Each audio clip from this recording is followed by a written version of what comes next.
Welcome. Today in front of me Google Pixel 6 and I'll show you how to customize Quick Launch on this device. So first you should go to the settings and scroll down with your finger to the system section.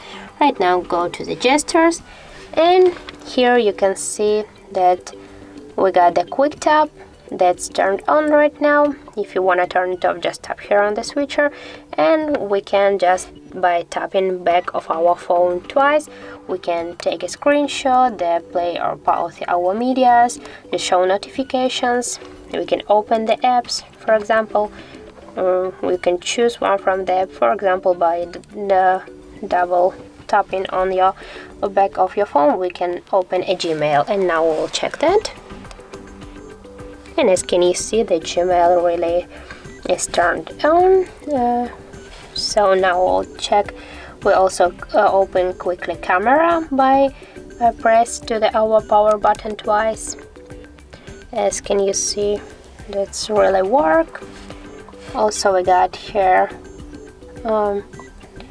Also we can just by tap on our screen, when screen is locked we can see the time, the notification like there.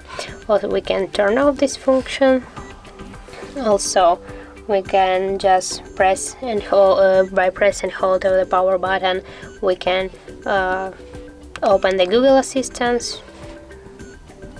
We'll now activate this function, and as can you see our Google Assistant is activated now. Just to turn it off, just tap here on the switcher again. I found a few cafes near you. So that's it. If you find this video helpful, leave a like, comment and subscribe our channel.